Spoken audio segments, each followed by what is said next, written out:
지난 22일 새벽까지 고강도 조사를 받고 돌아간 박 전 대통령에 대해 검찰이 오늘 오전 구속영장을 청구했습니다.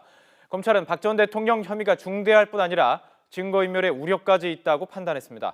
검찰에 나가 있는 취재기자 연결해 보겠습니다. 김수환 기자. 네, 서울중앙지검입니다. 이 고심을 거듭한 검찰, 박 전 대통령에 대해서 구속 수사할 필요가 있다 이렇게 결론 내렸군요.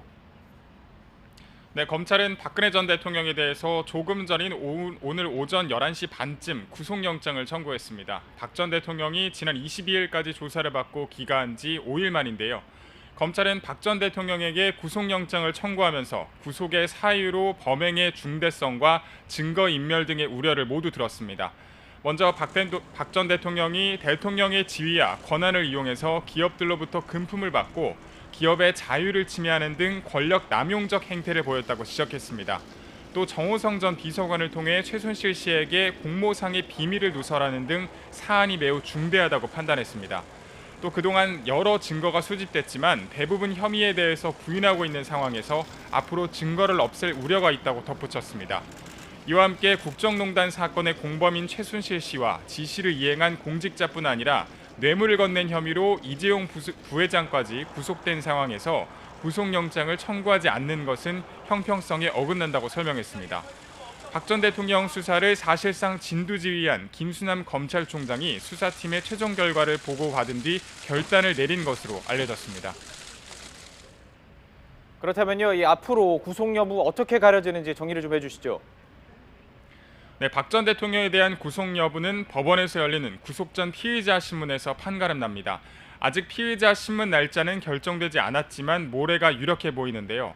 구속 전 피의자 신문 제도는 지난 1997년 도입이 됐는데 앞서 구속된 전두환, 노태우 전 대통령은 제도 도입 이전에 구속돼서 전직 대통령으로 법원에 신문을 받는 것은 이번이 처음입니다. 하지만 박 전 대통령이 직접 법원에 나와서 신문을 받게 될지는 조금 더 지켜봐야 할 것 같습니다. 박 전 대통령이 신문을 포기하게 된다면 서류로만 구속 여부를 판단받게 됩니다. 만약 심사를 받기로 결정한다면 박 전 대통령은 삼성동 자택에서 법원으로 이동해 신문을 받게 됩니다.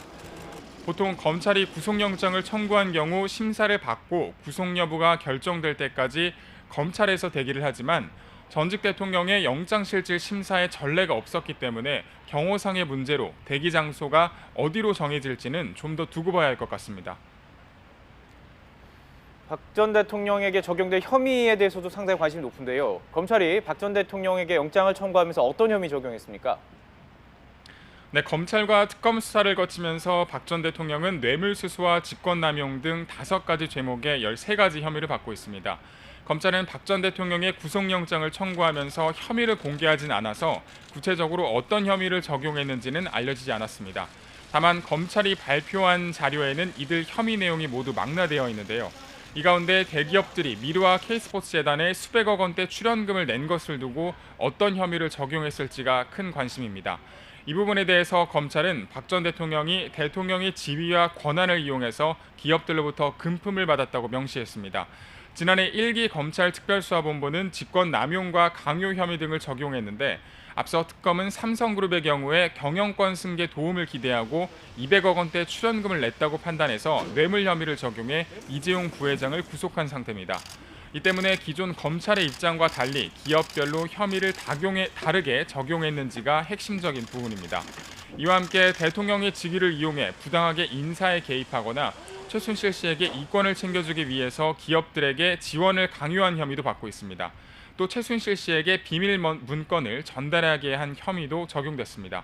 지금까지 서울중앙지검에서 YTN 김승환입니다.